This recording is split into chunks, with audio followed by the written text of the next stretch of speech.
By the end of the 1960s, export customers of the MiG-21 were still mostly using old first-generation models that were quickly becoming obsolete. From about 1965, there had been major advances to the basic MiG-21 design, with new weapons and electronics coming in at a fairly steady pace. It was decided in 1969 to use the MiG-21 SM as the basis for a new third-generation export model to help the Soviet Union's allies stay up to date with their MiG-21 fleets. The new jet, the export-only MiG-21MF, featured an upgraded engine, had a modernized radar, and most importantly, it was compatible with a newer generation of air-to-air missiles. The addition of the R-60 dogfight missile and the RP-22 radar system ended up being pretty meaningful upgrades for some of the export users, many of whom were still operating the older and very limited MiG-21 F-13. The Hungarian Air Force was actually the first of the Warsaw Pact to get the MiG-21, but it was also the smallest of the Pact air forces. They started receiving the MiG-21MF in late 1971 and were very enthusiastic about the new jet. For a variety of political and economic reasons, as well as simple geography, Hungary had generally not been high on the priority list for upgraded military aircraft from the Soviet Union, but the MF represented an enormous leap in capabilities for their fighter force. The MiG-21MF served Hungary well past the fall of communism into the mid-1990s, but it had a bad reputation due to a large number of crashes by inexperienced pilots. In East Germany, the situation couldn't have been any more different. The East Germans frequently had newer models of Soviet aircraft supplied to them and were rightly considered by the Soviet Union to be the front line of any future conflict with NATO. Still, the MiG-21MF was a welcomed addition to replace older models of the 21 that were still in service, though the Germans considered them obsolete by the mid-1980s and relegated them to second-line roles. The MiG-21MF also went on to serve with a pretty large number of other export customers, and it was also produced under license in India. What we get in War Thunder are two identical versions of the MiG-21MF, a Hungarian version in the Italian tech tree and one in the German tech tree. Both are jet fighters in rank 7 at battle rating 10.7 for air and 10.3 for ground. This jet gets a ballistics computer providing a CCIP for its cannons and rockets, but nothing for the bombs, and it also gets the entry-level SPO-10 radar warning receiver. Its radar is the Sapphire 21, a J-band unit with basic search functionality and ACM mode for targeting. This is a fairly limited radar set, but it uses a J-band signal, so some radar warning receivers at this PR won't even detect it. For loadouts, you get a pretty good selection of drop tanks, missiles, countermeasure pods, bombs, and rockets. Notably, the jet doesn't get any built-in countermeasures, so the centerline countermeasure pod ends up being almost mandatory. Your basic air-to-air missiles are the R3S and R3R. The S is an entry-level caged seeker missile with poor performance, and you'll want to replace it as soon as you can. The R3R uses semi-active radar homing, making it useful for head-on engagements, but it retains the entry-level flight performance of the R3S. More on this one later. Your upgraded dogfight missile is the R60, a rear-aspect infrared missile with 30 Gs of pull and good tracking, but very short range, and it's highly vulnerable to flares. The flight performance of the MiG-21MF is closer to later models of the MiG-21 than earlier models, and it features an upgraded engine that gives it a meaningful boost to its acceleration and rate of climb. This jet is easily supersonic, even right down on the deck, and while it's not the absolute fastest jet in its BR bracket, it's still quite zippy and it almost never feels underpowered. Plus, the engine is reasonably fuel efficient, and if you fly out with a full tank, you won't have to worry about running out of fuel in anything but the longest matches. Its agility is generally pretty good at medium to high speeds, but it's got the same caveats as other Delta Wing fighters, and the MiG-21 family in particular. Mainly, it bleeds energy really bad in sustained rate turns. Now, the silver lining is that its initial turn rate is pretty strong, and it has great instantaneous pull into high G maneuvers, even though your turn performance falls off pretty quickly after around 8 to 10 seconds. If you find yourself out of energy after a few maneuvers in a dogfight, try to find an opportunity to split off and separate a little to regain some lost airspeed. On the topic of agility, I also want to mention that all of the footage in this review was recorded with an expert, but not ace, pilot. And as you can see, I'm still blacking out all over the place, even in turns that might not seem very severe.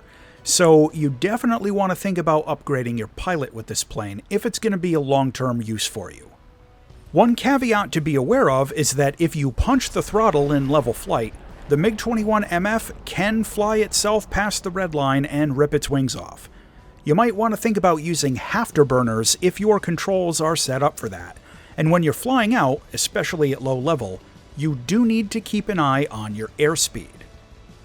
Flying this jet out in air battles can be a bit of a challenge. At a quick glance, it might seem like the MiG-21MF is a fairly typical light fighter, but once you dig a little deeper, you're going to discover some issues.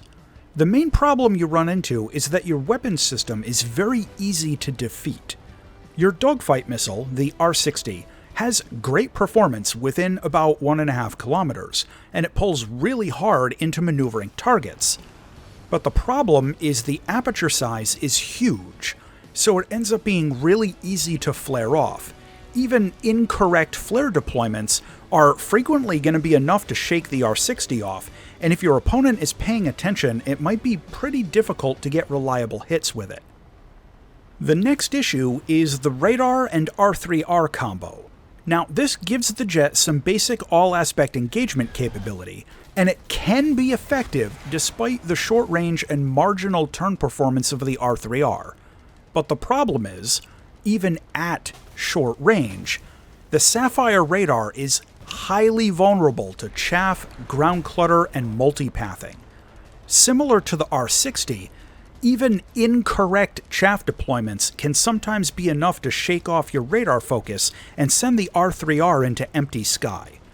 Add to this, the R3R itself has a pretty weak receiver, and it needs a strong signal reflection to actually track, so in head-on, you might only have a short window of 1 or 2 seconds to fire before you get too close. Now, don't get the wrong idea here. It's a useful weapon for close-range shots, as you can see in the footage, but it's got serious limitations, and again, it's easy to defeat if the opponent is paying attention. Because of these issues with the missiles and radar, the cannon ends up being a pretty important weapon for this jet. And the good news is, the MiG-21MF gets the 2-barrel GSH-23L, which has a high cyclic rate and hits really hard.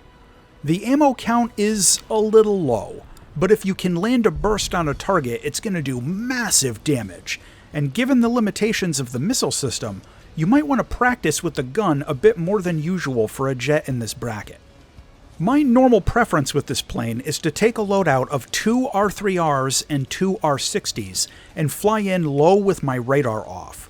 Most of your missile kills in this jet are going to be against opponents with low situational awareness, so if you can get the jump on someone even for just 2 or 3 seconds, it can sometimes be enough to score a hit or at least force them into a defensive gunfight.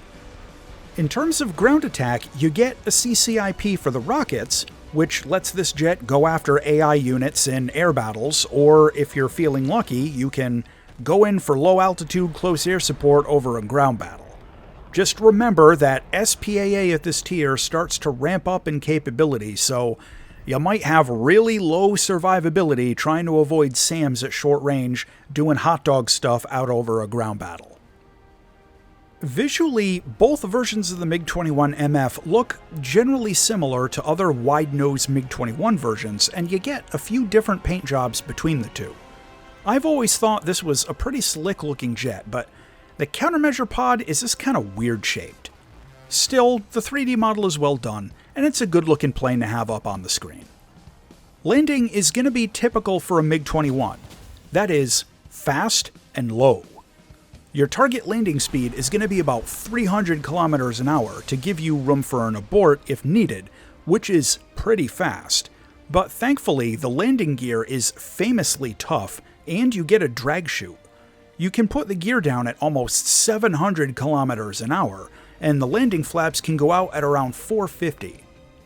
Inside the cockpit, the SPO-10 radar warning receiver finally works, which is a nice new touch. The visibility to the sides is average, a bit obstructed in the front, and none whatsoever to the rear. I don't like having the radar warning receiver and the radar scope on opposite quadrants of the cockpit, but overall, it's a fairly basic MiG-21 interior, and it's easy to fly in VR. To close out on the MiG-21MF. This jet has reasonably good dogfight performance, it's got a powerful cannon, it gets countermeasures, and it's got a strong engine. However, its weapon system is easy to defeat, and its energy retention in a sustained high AOA turn is pretty bad. The final verdict on the MiG-21MF is that it can be difficult to get high-scoring matches with this jet, but it's still fun to fly, and in both tech trees, it's more than just filler. I had a good time with this one despite its limitations, and if you're a MiG-21 fan, you'll probably like it too. As always, thanks for watching. If you enjoyed this video, check out this other one.